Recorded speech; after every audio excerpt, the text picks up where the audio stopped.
Well, good evening, everyone. But I'd like to thank you all for coming out tonight. 5 years ago, we celebrated the 25th anniversary of Jojoba Hills. And now we're in the celebration for the 30th year.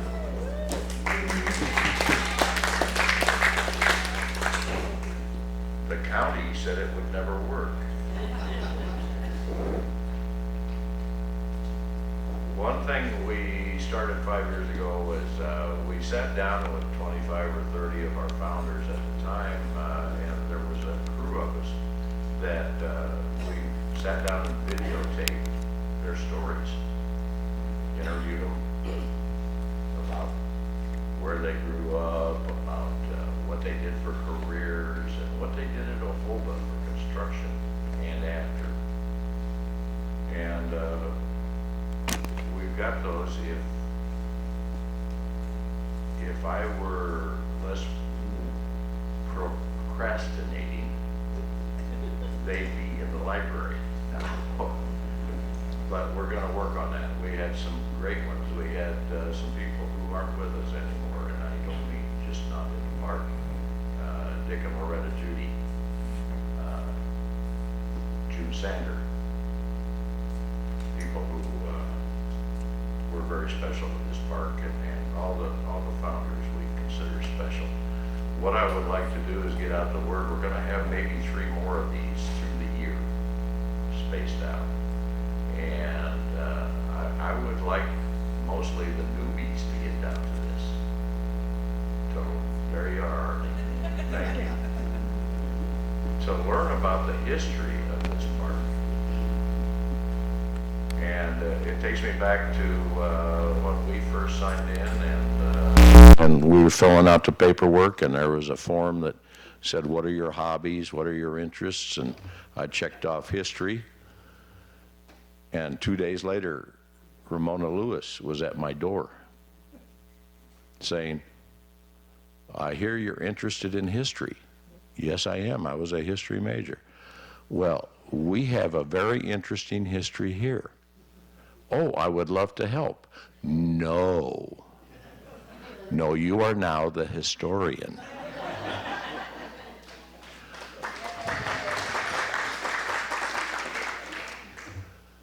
So I've done my best.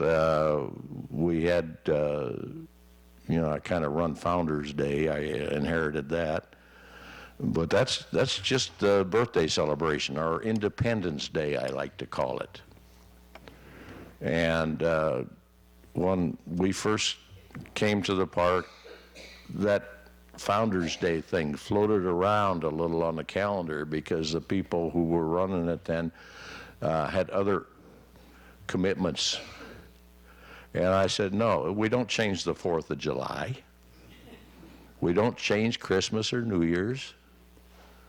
They are when they are, and I think Founders Day ought to be the 7th of November, because that's the day that Joel Schweikert, Joel and Treva led in a caravan into this park because they'd closed escrow the day before.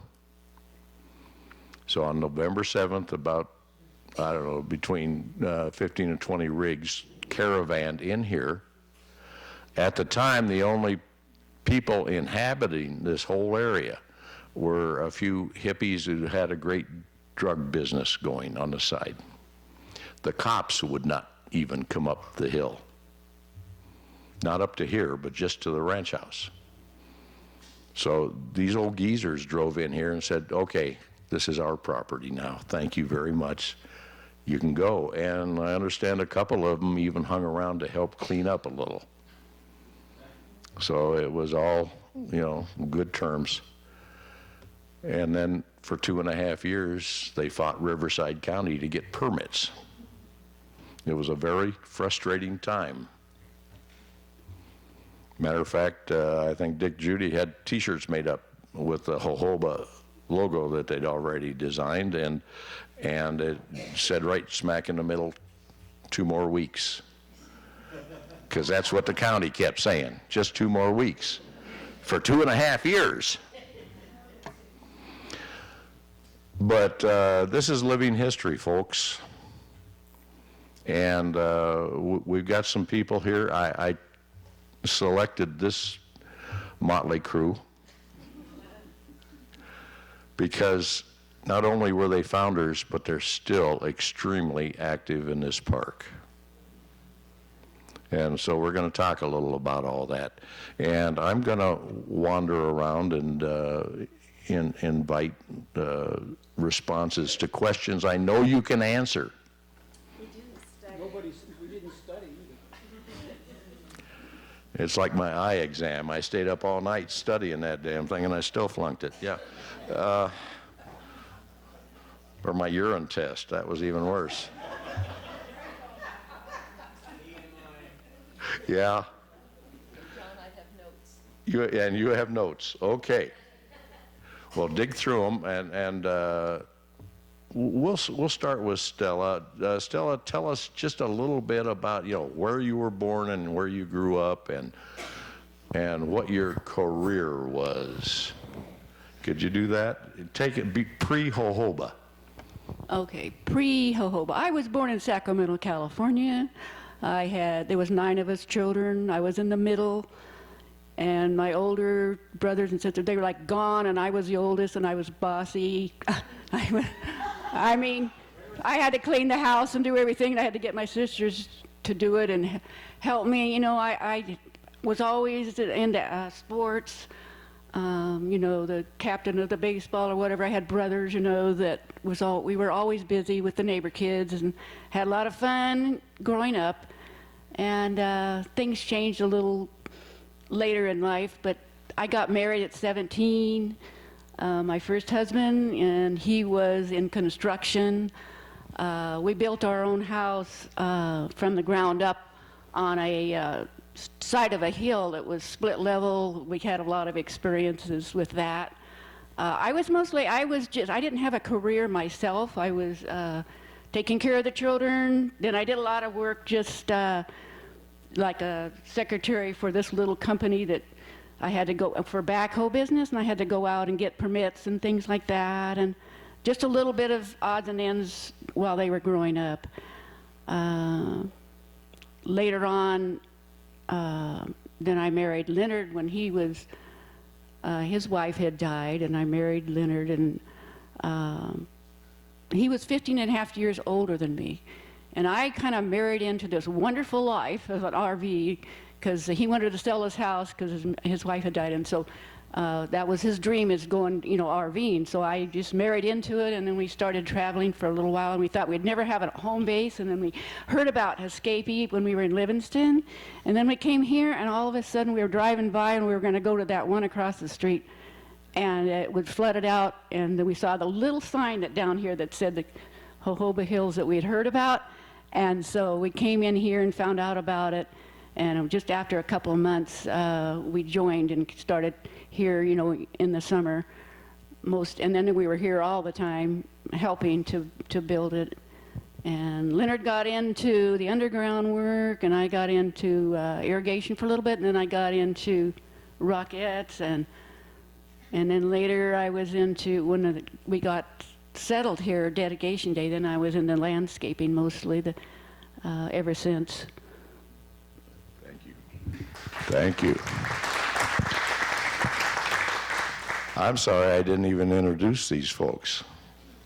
Stella Schreiber. I always want to say Schreiber. It is really, but where he lived in Michigan, he said that there was another family named Schreiber, and to tell the difference, they started calling him Schreiber. Okay. But I was originally Bertolio. My dad was Italian. And then I married Neil, and he was Dwanell. And then I was with Leonard Schreiber. Thank you. Let's go up to this end, and Shirley Covey.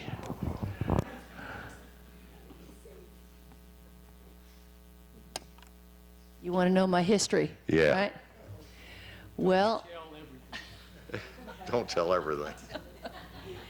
I was born and raised in Modesto, California, the youngest of 4 kids, so I was the baby, spoiled brat. Lived in Modesto for quite a while, moved to Chico for a bit, went to college there, got married, not to this one, had 2 children. We moved to Vegas, Las Vegas, lived there for about 30 years.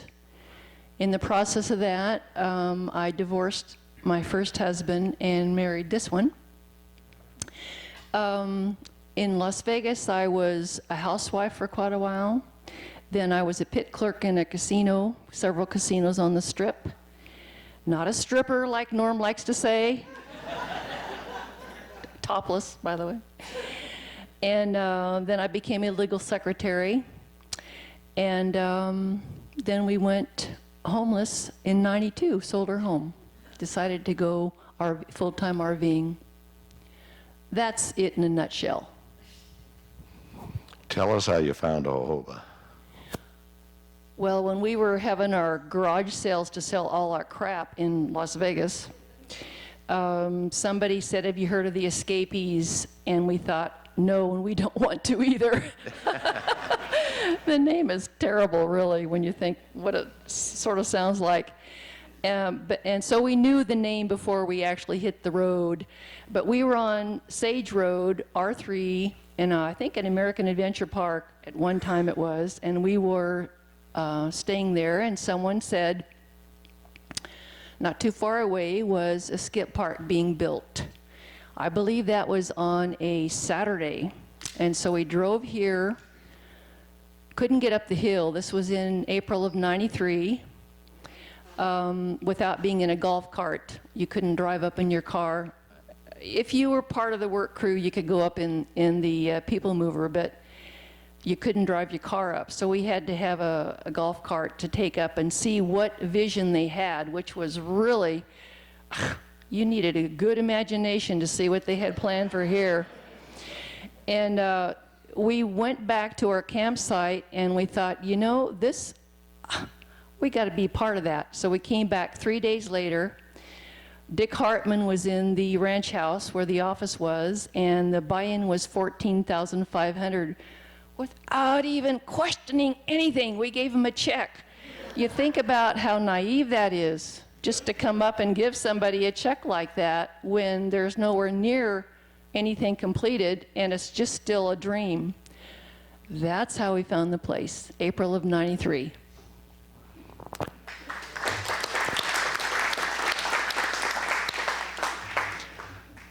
For those of you who are newer, Dick Hartman, you'll hear that name occasionally around here. He was the real inspiration behind this project. He was the visionary. There were a lot of other people involved, but he was the leader. Unfortunately, shortly after they basically built up here, and they got their occupancy permit, and I think it was like a month later, Dick died of a heart attack. Yeah. Is that right, Chuck? And we won't go into that weird situation, but anyway, he only got to spend about a month here, living his dream. What's that? Yeah, but he was here.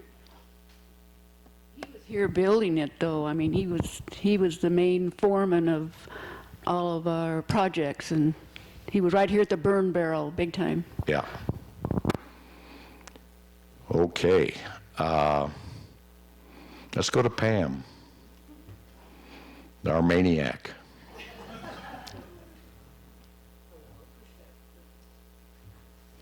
Yes, I'm a maniac. Grew up in the country in Maine. I was an only child, and it was great. My father had asthma. That brought us to Phoenix when I was 16. That wasn't so great. It was, when I had been left in Maine and came out on a bus after the school was over. When I got off the bus, it was 11 o'clock at night. I thought I'd gone to hell. It was so hot. Anyway, then eventually the Navy and a husband brought me to San Diego, and I've been in Southern California ever since. That husband went away, and Frank Barnhart was my husband for 25 years, and he's the one that came here with me. I had 2 jobs in my whole life. There was Ding Dong Nursery School. That got me through college and high school and college, and then Levitt's Furniture in San Diego and San Marcos. So that was where I was, and Frank was a salesman there at Levitt's. Anyway, the reason we found Jojoba, well, Frank was also older. He was probably 14 and a half years older. So we had been planning retirement for a long time, and we wanted to RV. So first you have to get a truck. So we went to, it used to be Jack Murphy Stadium down there in San Diego, and they were having an RV, what do you call them, show. And we figured we'd go and talk to people about what kind of truck they had. And in the process, we heard the word escapees, and, oh, you've got to sign up for escapees. Oh, blah, blah, blah, blah. So we signed up, and we met some lovely escapees there, and they contacted us, a month later, and said, you know, they're building a co-op in north of you. We were in Carlsbad, California, and so, okay. So we came out, and I'm telling you, we fell in love with that dirt pile.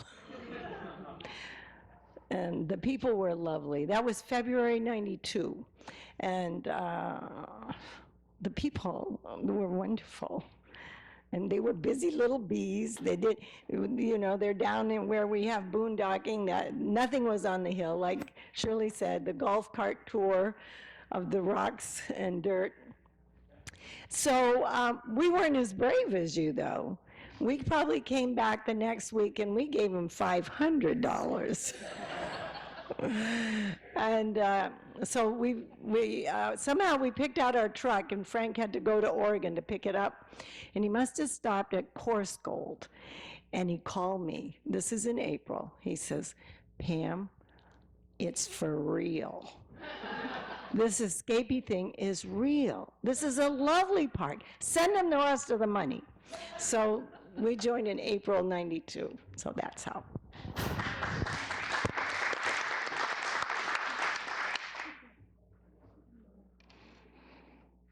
Before we get to the next guy, there's one reason I'm working off this dais tonight. This is homemade.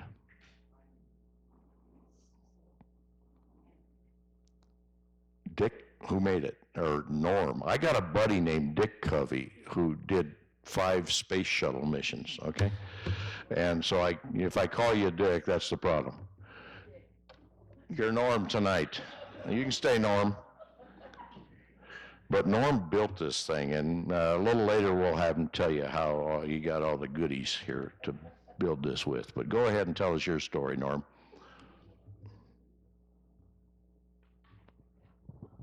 Hi, you guys. Shirley pretty well took everything I was going to say. And so I'm sort of lost here. But anyhow, I was born in Los Angeles County General. I was really young.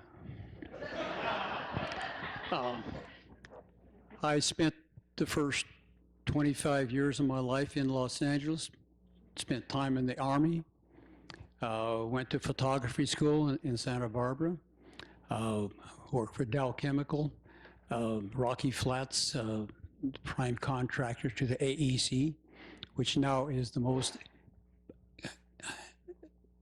most polluted radioactive place in the United States. and they're trying to clean it up.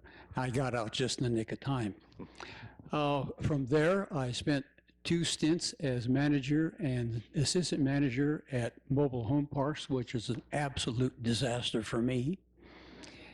I worked for Western Airlines and Delta Airlines as a baggage handler, which really qualified me for work up here. When I first came in here, they asked me, what are you qualified to do? And I said, well, I know how to handle a shovel, and I can run a wheelbarrow. And they said, you're hired. But I distinctly remember when we were living down below. Nobody lived up here. We were down in the area where Boondock is and the storage area. And we had a 2.5-ton stake and platform truck. And we would climb on, everybody would climb on that, and there'd be 15 to 20 people in the back of that, and this thing would chug up the hill and drop us off at our destination where we're going to work. The brakes were so bad in this thing, anytime we stopped, somebody had to run out and throw chalks under the wheel. It was disaster. When we used the backhoe, OSHA says if you have 1 seat on the vehicle, you have 1 person riding on it. Wrong. If you could put 20 people on that tractor, we'd fill up the bucket. They'd be hanging off the fender wells, anything just to get to travel. Nobody got hurt. All we did, we had an awful lot of fun.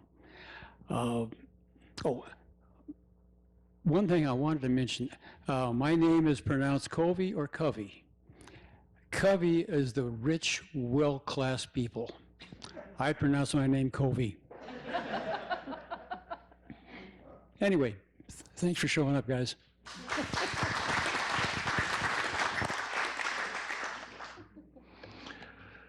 Covey is also a bunch of quail. Yeah, it's also a very rich individual who writes books. Okay. Now, one thing, if you haven't gotten the history of this place, when they, on the 6th of November of '89, they went around to all these banks because they had all this money stashed away, and I think it was probably, I don't know, FDIC might have been only $100,000 per account then. And so they had all this money scattered around to different banks, and when closing came, they had to go around and take out cash. Went to closing, laid down $907,000 in cash for this property, most of which was desert wasteland, scrub desert. The only thing that was here was the ranch house and the garage, the what's now the Boondocks laundry and showers. And there was nothing up here. There was nothing. And they went to the county to get permits, and the county said, no, that ain't going to work, because that's an uninhabitable area up there. And even if you did manage to build anything, nobody'd want to live there. And so off they went. They went out and hired a contractor that had the big D6s and the earth-moving machinery, and a guy named Mike Machado. Mike is still very involved in this place. But they brought Mike down, and they explained to him their vision. Yeah, we need all that stuff scraped off, all that scrub stuff up there, so we can grade. And we're going to have a clubhouse here, and we're going to have sites all over here. By the way, every site has to have a view. Mike says he about had a heart attack when they told him that. But he said he looked around at these old geezers, average age 67. That sounds pretty young now, doesn't it, guys?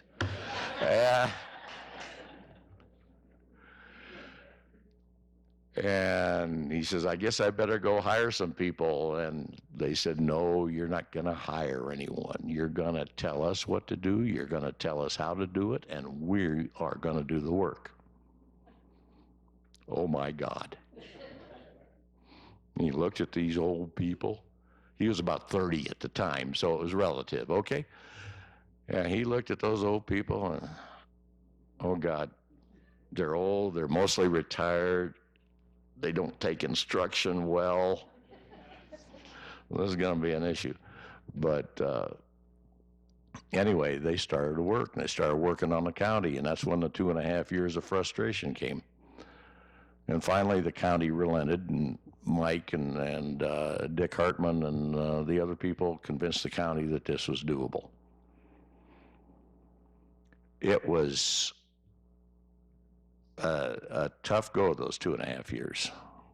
So frustrating. A lot of people came in, a lot of people went out. A lot of people, when even for the cleanup, I mean, people would come out here who had no intention of ever buying in, but they'd heard about it, they'd read about it, and they wanted to be a part of it.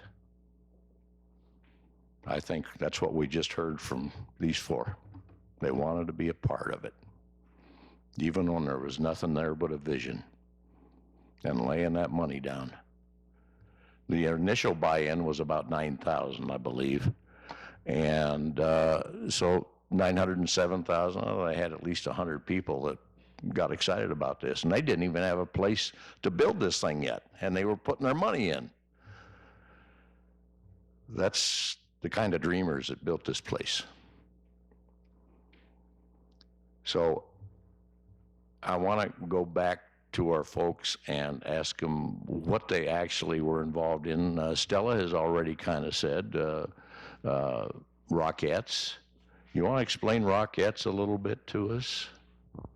Well, you know, being a Rockette was really, of course, it was wonderful fun and everything, and it was hard work and all, but what we did, okay, Ann Arnett and June Sanders were like an engineer of every project that we had to do. They were the culverts that, since there was no plants or anything, the only thing you could see is after we have done, say, one of the culverts and put up the rocks, you drive around and that's what you'd see is these culverts with the rocks. And they were both really like the engineers. They would really know, they had to study it out and how to make it so that the water would run right and the whole thing, right? But they were so good at like putting like a puzzle together. And I know Pam and her and I were ones of those that did a lot of the mixing of the cement in the wheelbarrow. And we had to get it just right. And we had to help them bring over a rock and say you've got a rock here, okay, and we turned that thing, I don't know how many times, so it would fit just right. I mean, they were really good at it, okay, and putting them in. And we had so much fun, you know, and we, every project we had to have the backhoe bring over the rocks wherever we were going to work.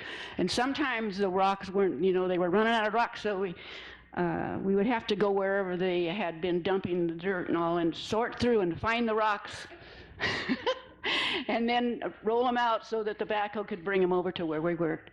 And it was just always a lot of fun and rewarding to see it when we finished the job. And we did a lot of those spillways that go down into the ponds. And now you don't hardly ever see anything that we ever did because there's so much other plants and things around. But that was really fun. And then Viagra Falls, I was involved with that because one day I was walking down this road from here and I looked at that hill down there and I said, wouldn't that be neat to have a waterfall there? Because I knew we had rocks, we had the equipment and the whole thing. So in my mind, I just figured that we could do it and brought it up. And they said, well, okay, you could have a dry waterfall, but you couldn't have the water in it. But I'll tell you what, who got the water? That was Austin right over here. When he went to the board when we'd been gone, yeah, he went to the board and they finally said yes. And I came back from the summer and he said, we could have water. But then to get the real water in it was Norm right here.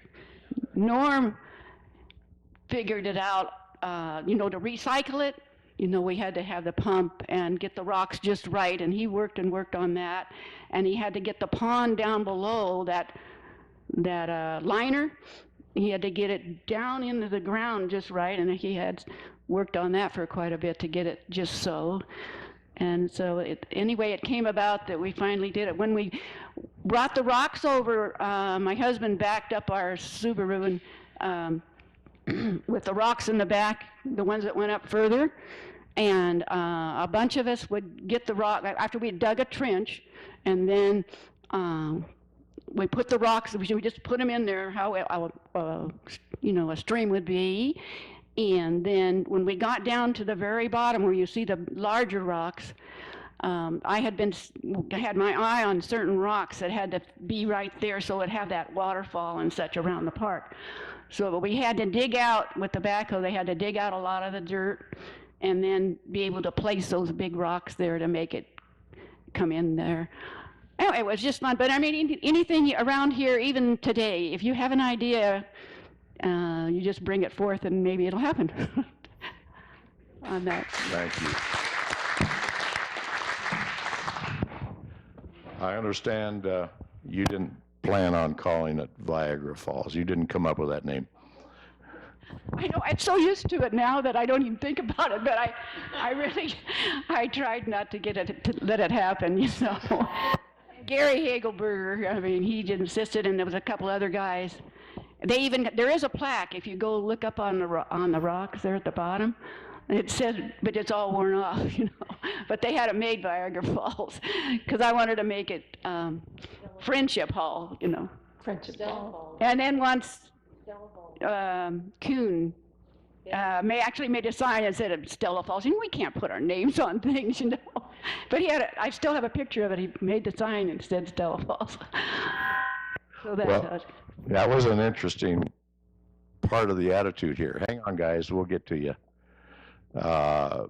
One thing, they did not want any names, individual names on anything because they were scared they'd leave somebody out. And so only one snuck through, and that's June River. Okay, that was after June Sander, who we just lost this last year.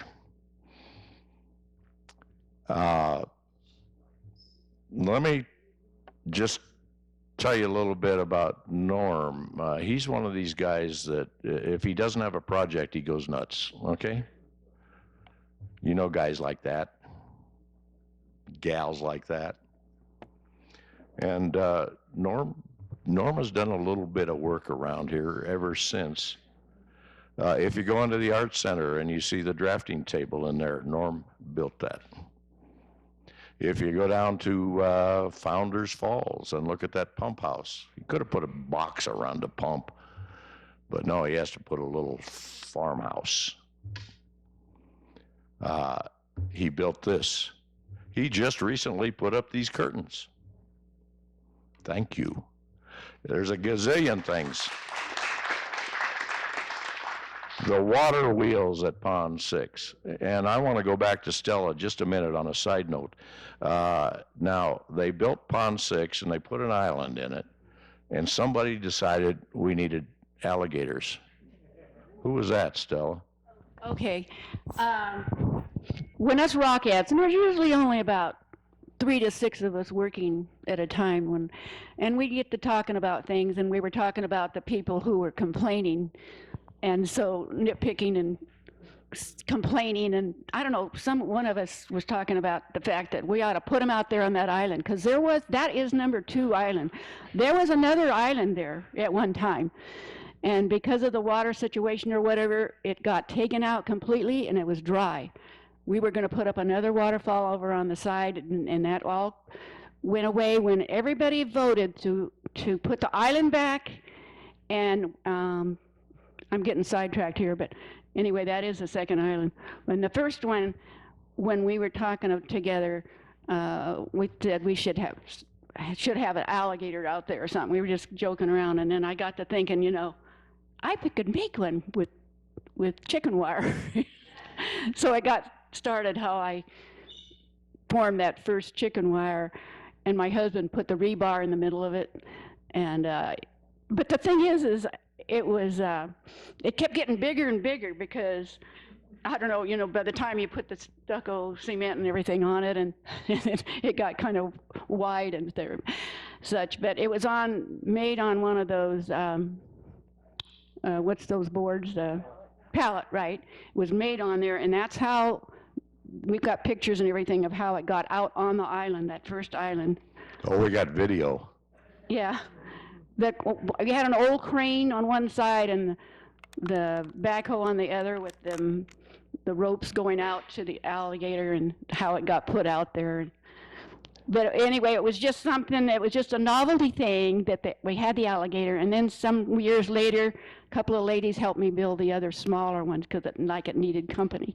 So I know it's strange, here we are where we are having alligators, but that's how it got started because people nitpicking and complaining, and we said we'd put them out on the island. Yeah, Nitpicker's Island. That's what it's called. And if you nitpick too much, you get banished to the island, and we don't even have to go feed you because by morning you're going to be gator poo. So what a great idea. I think that first gator didn't quite make it the first shot, did it? Slipping back into the water for a little bit, and we had to really work at it to get it back on land. Oh, well, they're amphibians. Okay, back to Norm. Norm, tell us what you did puttering around here during construction years. Stella reminded me of a couple of things that I've done. That we were talking about Viagra Falls. I had the thing ready for water. I hadn't cemented anything in, and I had the plastic tub that the water sits in all formed. The ground was just absolutely right. I was coming back tomorrow and finish it off. During the night, the sprinklers went off. They found a gopher hole. All the water came down the hill, down to where the tub was, floated the tub, and pulled the hole that I had for the tub. It filled full of dirt. So now I've got to start all over again, and it's nothing but a mud pile. And so right now, the tub is not the way I had it originally designed. It's sitting higher because I never could get it right. And with the alligator, when Leonard made that thing, I don't think he made he didn't realize how heavy it was going to be. This thing was almost solid concrete, and it was easily, what, 7 foot long, maybe? It was massive. I don't know what it weighed, but it weighed more than it should have. They had ropes from one side out to the island, and they're putting the alligator out there, and the further out it goes, the lower the alligator is going, and it's getting down into the water, and everybody is trying, and they're pulling on the ropes, and this thing, they got it, of course, but it was the Three Stooges working on it. And that particular island had a tree on it. That tree was the initial elevation of the original land. That's why that original island existed. And of course, the tree promptly died. And now I heard Austin's name mentioned. I'd like to talk about Austin. He spent one summer redesigning boondocks. He said that the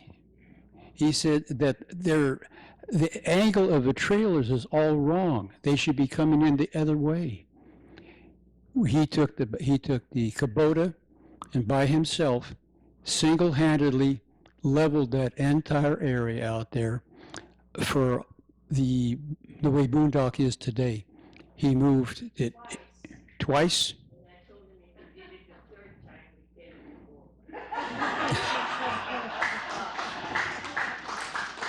But with the things that I've done, I'm like sand in a windstorm. I'm all over the place.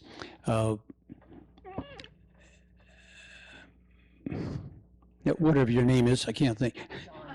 John was talking about this scene in Romans coming Fast and Furious. Oh, he was talking about this. I didn't wear a name tag, I'm sorry. He was talking about this podium. I was working up at the Camp Pendleton, Camp Port Ord, up in Northern California, and they had taken that in this at Fort Ord. They had a massive water tank made out of redwood, and this thing had been up there for years and years, and they decided that the powers that be, this needs to be gone, we need to put a metal water tank in. They dismantled this water tank, and here's this massive pile of beautiful, old growth redwood that I had access to. I went to my supervisor and I said, I would like to buy as much as I can handle, and he said, take what you want. Well, my eyes went, ooh. Where do I find a trailer? But anyway, the wood I brought back went into this thing. And so that this wood easily is 100 years old because it was ancient when it was made into the water tank, and the water tank sat up there for probably 50 years. This might be 2,000 years old. That's all I can think of at the moment. Thank you.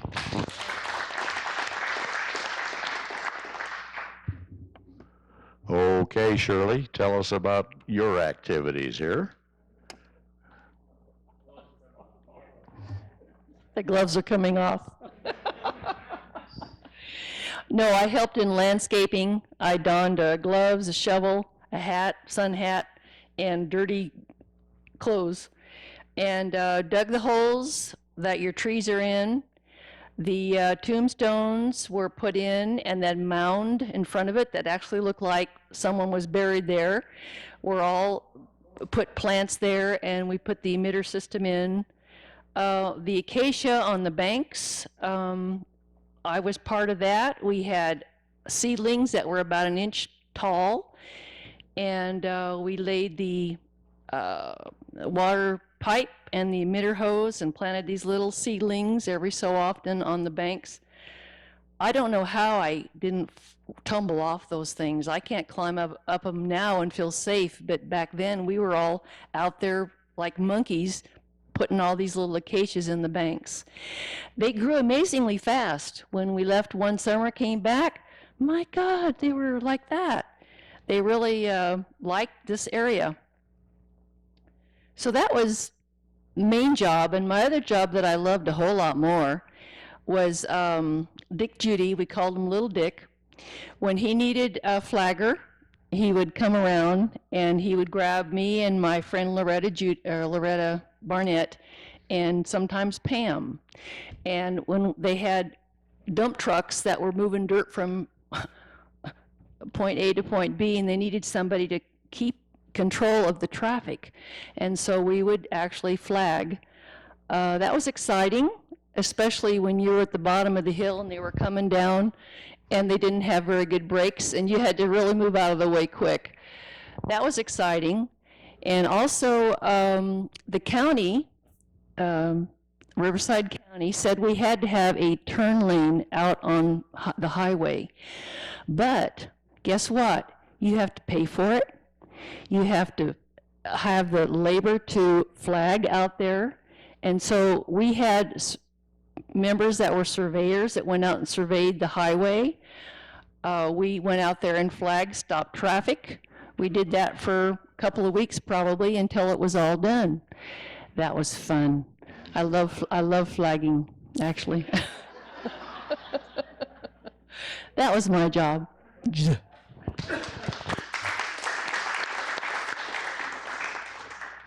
And Pam. Well, I didn't It's, love flagging. I'm telling you, those dump trucks, they're coming down, they got a blind hillside. One's coming this way, one's coming down this way. They can't see each other. They got the pedal to the metal, no brakes. And you're at the bottom trying to stop one of them. That was no fun. And on the highway, there was these double hay, bales of hay trucks. I didn't like stopping them either, but I did like being a rockette. And I loved it how you said you were bossy as a kid, because I did notice that.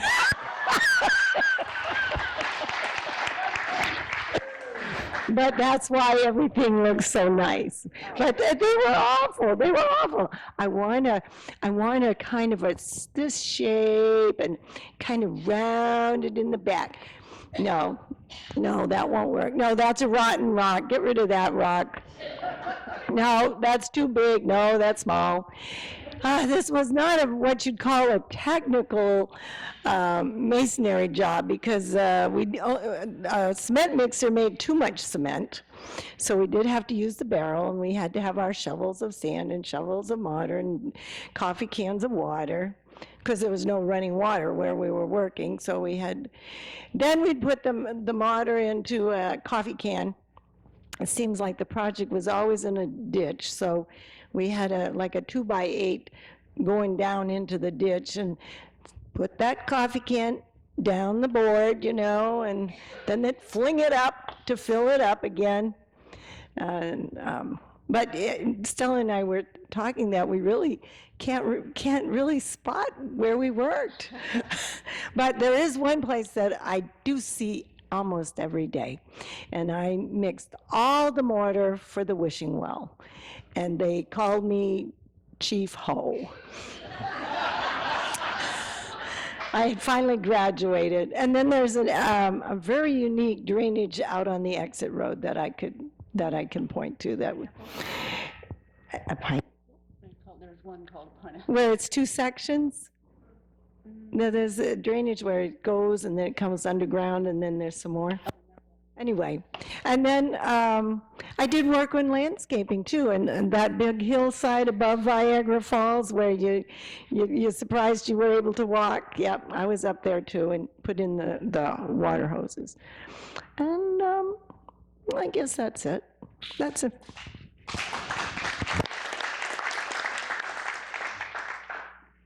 Shirley? Yeah, I just wanted to say, does anybody here know that they were wanting to sell the ranch house to pay the bills years ago? Yeah, we didn't know about it. We went down to the ranch house to do something one day, and we saw our Machado's brother, I think, with the tractor, and he was putting in a road. You see the road that goes to nowhere when you go there. And we said, what's going on? And they said, well, the board's going to sell the ranch house, and they need to have a road for this house that's not part of the road that we come in and out on in the park. And we didn't like that idea, so we voted as a membership, we didn't care. Let's pay the extra money and keep that ranch house. Can you imagine what it would be like today without that? Yeah. About the trees, those date trees that got taken down. Oh, the one in the middle of, in front of the that office? one, and there was one in the back where we have the yard sale there. It was kind of like in the way, and they wanted it down. But there was 2 date trees that had been here forever right by the ranch house. And also there was a rock wall about, 3 or 4 feet high that, like a fence that you'd put in your yard.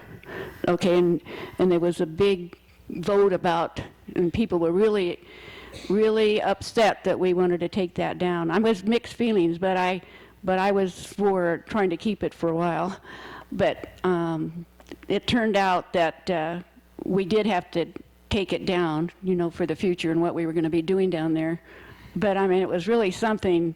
The people, those trees too. I mean, they called us the tree huggers because there was such a fuss about it. Yeah. Well, I know a story that Bob Baldwin told me. Bob worked here for 9 years, 6 years as our manager. But his first day at work here as a maintenance guy, he met Stella. Because he was assigned to take down that tree. And you came after him. That's his remembrance. we had a group where we were all called the tree huggers, you know. Yeah, good bunch. Most of the foliage in this park wasn't here 25 years ago. Or maybe 25 years ago it started coming in, and you're talking about little acacia bushes that big. A gal and her husband named Mena Okens went around and put the fence up around this property. And if you'll notice, there's chicken wire along the bottom section, and that's why they put the fence up, to keep the rabbits out. Trouble is, kept them in too. But when they started planting all these little bushes and trees and things, the rabbits just had a fun time. So it was a battle. Okay, who's next? Norm wants to say something. I can see that. You know, what Stella said about that fence, if you look at the wishing well that's down at the entrance, that rock that's in that wishing well is part of that wall that came down. And when Shirley is talking about the little plants, there was a crew of ladies that spent all of their time making little wire cages out of chicken wire. And each plant that was put in here, a cage went over. Can you imagine how many of those cages had to be built? Which makes me think of when we built the sheds. The sheds were all prefab. There was a crew, Chuck Greathouse. He worked in a wheelchair, and he was in charge of making these sheds, and they were all prefab, like I said, but you would have the right, left, front, and back, and ceiling. Each crew made a specific thing. All the roofs were stored in one place. All the right hands were in another. And when it was time, after they had poured the concrete and the slab for the shed was done, a crew would come with a specialty built trailer, and the fully built shed would be put on this, and they would haul it up to the site, bolt it down, and move on to the next one 280 times.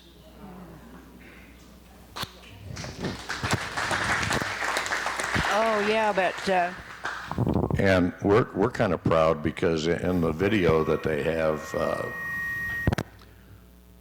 in the library, I think it's about 3 hours long. It's terrible quality because it probably started out on 8mm film and kept getting upgraded to DVD. And the sound is terrible, but you sit there and watch it and your jaw just hangs. If you haven't seen it, get it. There's 5 or 6 copies in the library.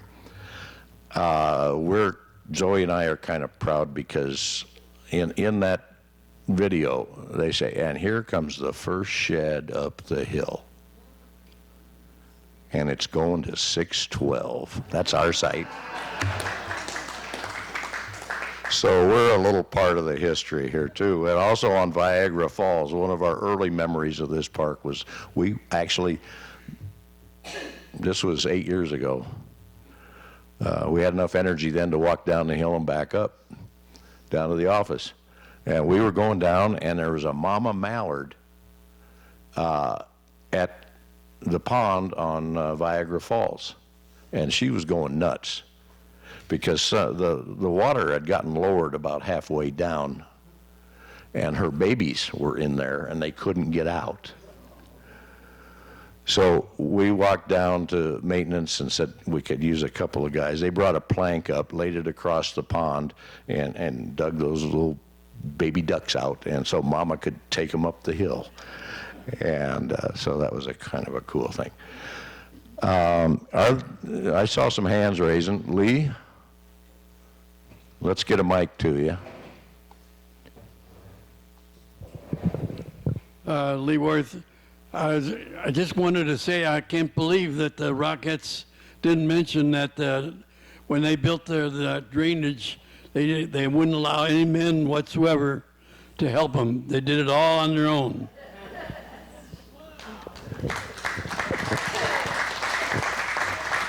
I think that was out of frustration because they kept kind of, okay, this is guys kind of work, We that thing. wanted it done right.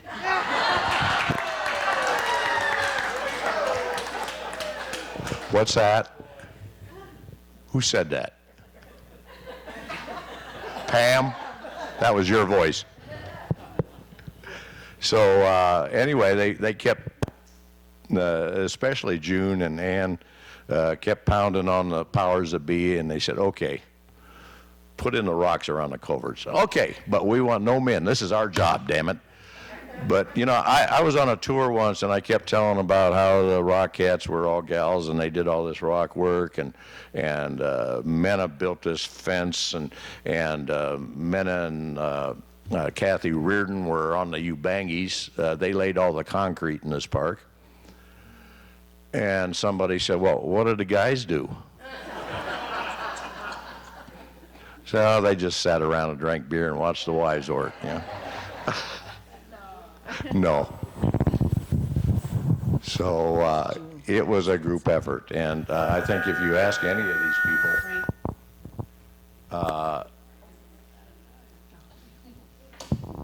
I remember Bev Kuhn telling me this. She said it was hard work, but those were the best years of our lives because we were working toward a common purpose and we were doing something together. Lloyd Fott says, I get up every morning and look around and say, I can't believe we did this. He also said, when I first came here and they showed me their vision, and I said, I don't think this is going to work. And then he says, when they dug a well at the highest point in the park, I knew they were crazy. So, John, are you going to ask me why I brought my binder? what'd you bring in your binder there, Shirley? Well, I decided at some point after I got here that I could probably write a poem. Now, I know poems are like, get out of here. But I look at it now, and I'm pretty proud of it. But I got to preface it. It's not very long, by the way. I had to preface it by saying that when we used to have the burn barrel over there, Dick Judy, he had a little tiny motorcycle that looked like maybe for a big kid. But that's what he went all over the place in the park, making sure work was getting done. And Sharon Hartman had one of those little small trucks that had a little tiny bed in it. It looked like a little miniature toy, but that's what she drove. And so one day this happened, so I thought I would make fun of it in a poem, and it's called Hoppin' Mad. 'Twas just another day like any other, as we worked side by side with our sister and brother. Divided in groups as we toiled and poked, three guys decided to play a practical joke. They spotted Judy's cycle parked innocently nearby, and right alongside it was Sharon's Pride. With giggles and tee-hees, it was lifted up high and placed in the bed of Sharon's ride. They proceeded to wait, and with sober faces, for the fur to fly and felt loaded with aces. Sharon did return and sat down on her fender and pondered Judy's cycle and not so tender. Not long after, in a cloud of dust, Judy returned in quite a rush, only to find that somehow his cycle had been put on top of Sharon's idol. The patience of the two were worn so thin that the fur did fly and the fight did begin. They hollered and accused each other so loud that everyone around them stood with their heads bowed. We knew then and there we'd again lost another. We didn't know, would it be a sister or a brother? Like I said, 'twas just another day here at Jojoba Hills, when mixed in with work we throw in our thrills. For the fun that was had was on the three guys that stood there not so innocently nearby.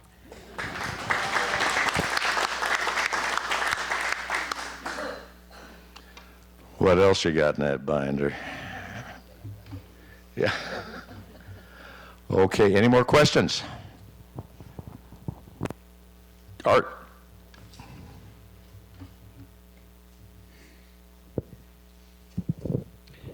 I don't quite know how to do this. Art Walker 624.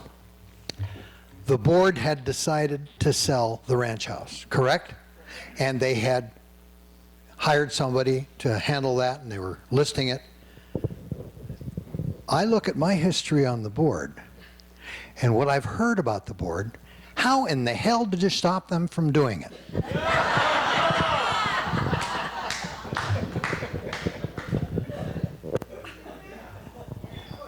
Norm? When we had the construction board, we had 3 Dicks. We had, well, actually, we had more than that, but we had Dick Pohl, Dick Hartman, and Dick Judy. Dick Judy was small in stature. Hartman was quite tall. Pohl was in between. We had Big Dick, Little Dick, and Medium-sized Dick. Just as I don't know whether you know it or not, but we've got 2 access roads that head out to the far road. One that keeps on going through the old dog run. The reason that road goes to the dog run, that's where the exit road was going to be initially. That was the plan. It went so far, and the people that owned the property said, sorry, we changed our mind. At that point, we had to make a right angle. We had to do a tremendous amount of dirt moving to make the exit road the way it is now. If you go out there now, you can see tremendous cut and fills. And I watched them do that, and it just blew me away because they first started with like a 100-foot base. And why are you putting a 100-foot base when the roads are going to be 12-foot wide? Not thinking that you have to pyramid this up on both sides to make the road.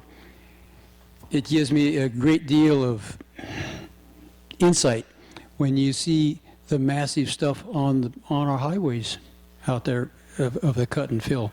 Anyway, that's why there's 2 roads out there. Yeah, that's how they built railroads, cut and fill. Stella? You know, I'm really enjoying this because we were all working doing different things, and we really didn't know all that was going on other places around the park. So I'm always going to come here and listen to what everybody has to say, and memories come back too, and you'll never be able to tell all the stories and things that happened. Like if you would have been here, you would have been doing the same thing, and it's still being done to me. When I love landscaping because I was kind of like that when we were doing it, but whatever's going on, it's still a wonderful park, and it's just exciting things going on all the time. But I'm really enjoying just hearing again what did happen, and there's so much to remember. Thank you, Stella. By the way, I want to ask, I think the most miserable job during construction, somebody went up to, I believe it was Long Beach Pier, and they found a bunch of light poles they were taking down. Wanted to get rid of them. And so we got them for basically free, just to haul them away. But then they'd been there for years and years, and they had about 32 coats of paint on them. So people got assigned to scraping the paint off the light poles. Any of you founders get involved in that? Because everyone that did said it was the worst damn job they ever had here. Scraping that paint off. Shirley? Yeah, I just wanted to say Sharon Hartman was my boss in landscaping, and for some reason she had us harvesting seeds by the entryway up on the hill. I don't know why, but we were harvesting seeds, and we were chatting, and we thought, it might be a good idea to have a paper, something that kind of tells what's going on, maybe introduce people to other people they don't know in the park. And so that's where the Jojoba Hooter was launched, was that particular time. And I just wanted to say, when we left in '97 and came back in '02, it had reverted back to the smoke signal, or had gone to be called a smoke signal. And I wanted to revive it back to the Hooter. And I had a board that resisted that. I couldn't believe it. And so it became the Hooter again. And it has transitioned really well. I look at it today, and Tice is doing a great job. I can't tell too much difference from the time I did it to the time she's done it, and I really applaud her for that. So evidently I did a good format because she's followed it, and I'm proud of that.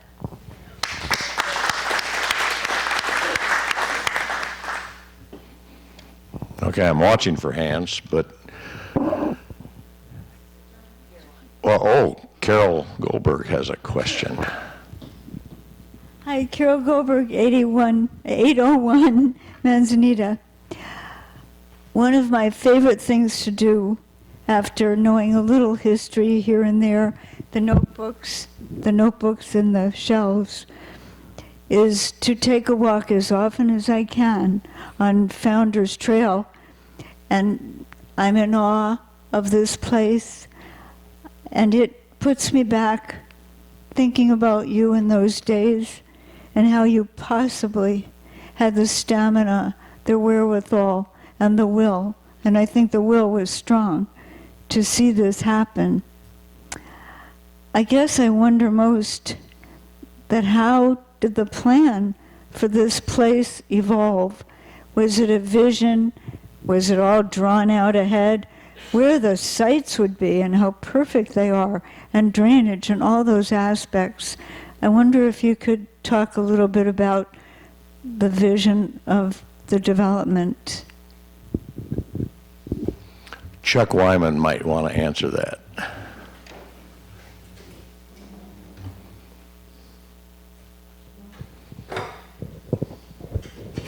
Okay.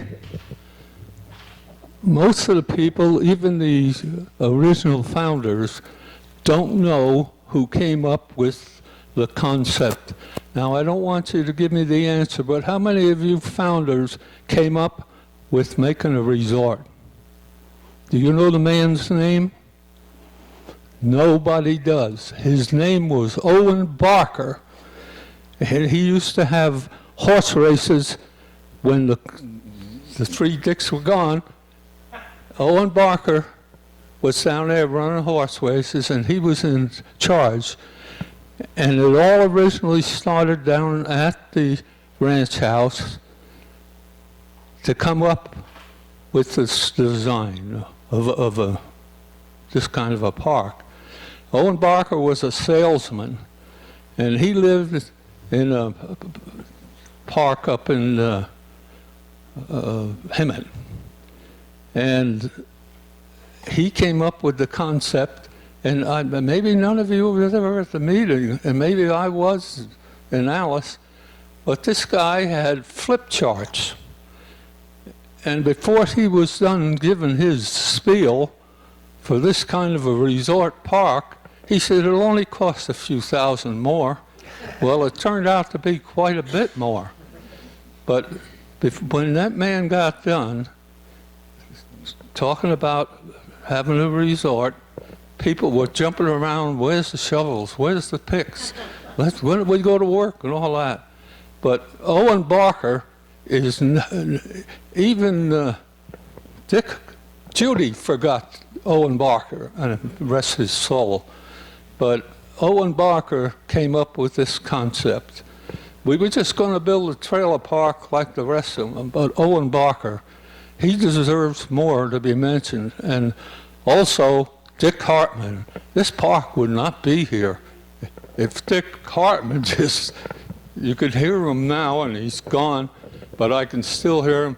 2 more weeks, just 2 more weeks. In fact, we had people that were so disturbed, 40 of them left and went to Hemet and bought regular trailer parks.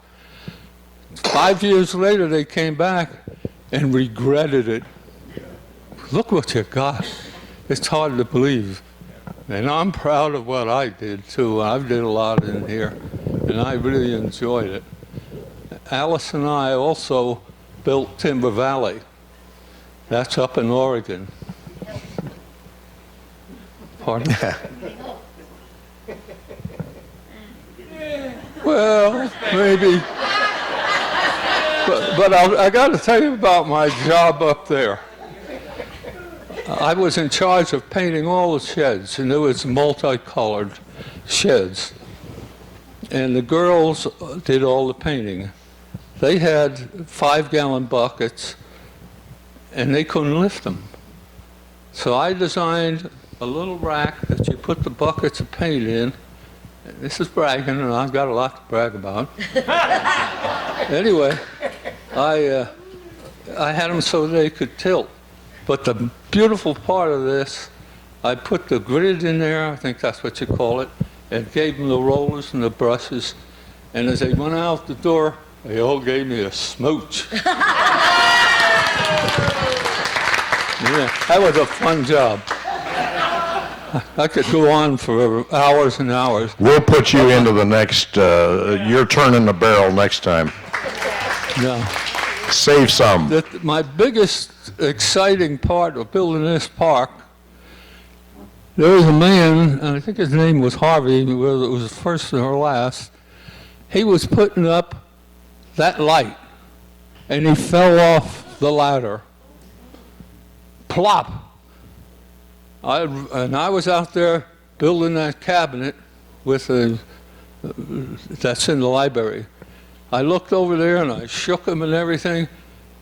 I thought he was dead. Anyway, right like it happens right now, before you know it, there's a half a dozen nurses go around him. Oh, he's all right. I could go on forever. Thank you. Okay. Thank you for your attendance. Thank you, Chuck. Chuck, by the way, as far as I can tell, is the second oldest resident here. I think Walt Destry has you by about a month. Couple of months, okay. But we never see him. We get to see you, fortunately, a whole lot. Let me tell a story on one of our founders, since he isn't here to defend himself. I was given a tour one day, and this guy happened to mention to me that he knew Gary Hagelbarger from Escapade. He'd been going for 20-some years, and saw Gary was there, and they got to be buddies. And I was taking this guy around, and I was saying, yeah, the Rockettes did this, the Ubangis did that, and all this stuff. And he says, well, I thought Gary built the whole park by himself.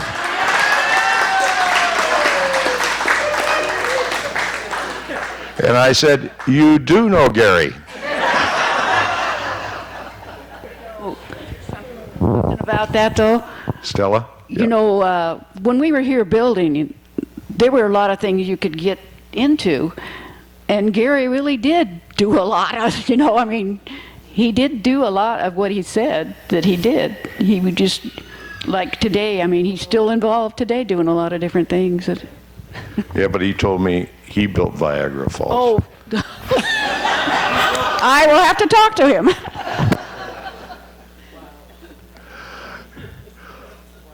Okay, are there any more questions, comments, anything? Because I know these chairs don't do well on your behinds for very long. So go ahead, Pam. I want to share one other story that I always think is so cute. Norm kind of hinted about it, that when you came and wanted to help, it didn't take much talent to get assigned to something. It might not have anything to do with what your career might have been. So this one man came, and he said he wanted to help, and apparently, you know, the big culverts, what are they, 4.5 feet around, you know? They needed someone to weld them. And so here comes this guy, and they said, well, what were you as your career? Oh, I was a jeweler. Oh, close enough. And a hairdresser. What we really need is a welder. I weld. You do? Yeah, I weld metal sculptures. So he became the welder, yeah. And on weekends he cut hair. And I think he even taught haircutting classes here one time. So Well, listen, I really appreciate all of you coming out, and for the founders that are amongst us, memories. For the newer folks in the park, let's keep on keeping the dream alive. John, Norm? excuse me. I'd like to say one more thing. I think it's so cool that this is going on, because what it does, it forces me to remember stuff that I did 20 years ago that I had totally forgotten about. It's so cool. I am so pleased that I was able to be part of the Jojoba experience. Let's give a big hand to our founders in the barrel.